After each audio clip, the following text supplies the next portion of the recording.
A za kraj smo vam ostavili jednu pravu glazbenu poslasticu. On je svirao svuda po svijetu, svirao je s najvećim gitarističkim imenima.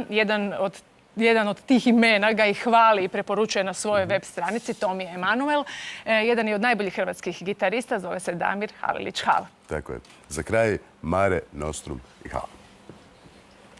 Thank you.